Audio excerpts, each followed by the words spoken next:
This is Quat. Quat is a little machine, and he's one of 3 characters in a puzzle game I'm developing called Kine. This is a behind-the-scenes video on exactly how I designed and modeled Quat.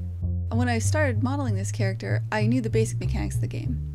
I knew this character had to be able to roll around onto one of 6 sides, and I knew this character could extend an arm out to either side.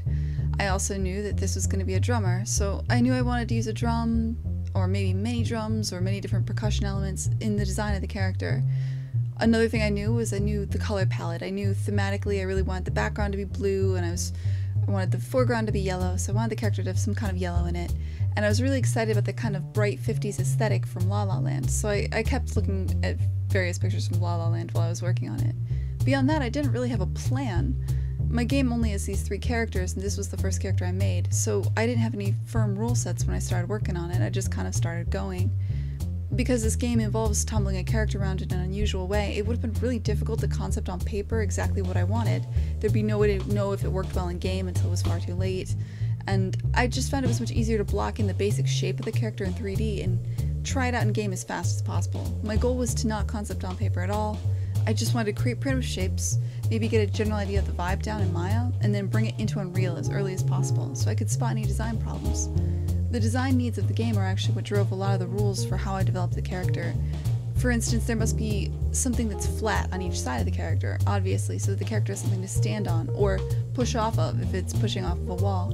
If there's too much of a slant, then the character would appear to float off the ground when it rolled onto that side. Also, it's important that the player kind of have a sense of the grid through the character art. The drummer has an appendage that sticks out for 2 grid tiles on either side of the body, and the body itself takes up 1 grid tile. It is very important that the appendage have some sort of clear change in color or change of shape at the halfway point, so that you can kind of see where each grid tile is. I wanted the player to have a sense that an appendage is 2 units long. Throughout the video, you'll see me change certain elements like the stand quite a bit, to try to find something that both hits my visual style and also meets these design concerns for the character.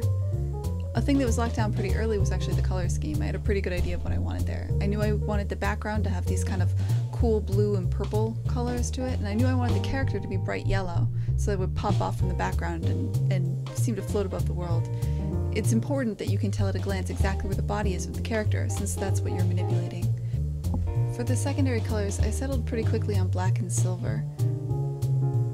I used this color scheme for all 3 characters in the game, and you'll notice that black is used primarily as an accent color, and silver is used for the symbols and the different appendages to help them pop as much as possible. The location of the symbols is the second most important thing after the locations of the body. Also, halfway through the arm there's a clear cut from the silver color to the black color, and there's a connecting detail that sticks out just a bit. Again, this is to drive home as much as possible that the arm takes up 2 grid tiles, and this is to show a very clear line of demarcation between where those 2 grid tiles are. The final phase is more of a polish phase.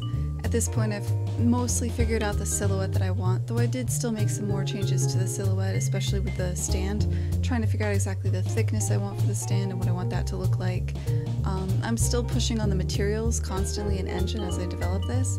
I don't worry so much about what the materials look like in Maya, because so long as I get the material ideas right, I know I'm going to be tweaking that a lot in Engine.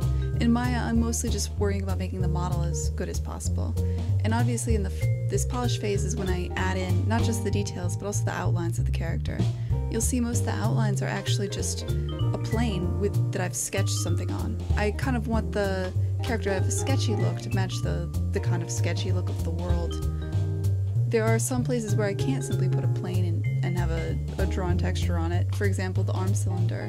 For any curved surface like that, in order to generate an outline, what I do is I actually duplicate the mesh, create like a second cylinder, and I flip the normals, and I extrude each vert of the new cylinder along the normal.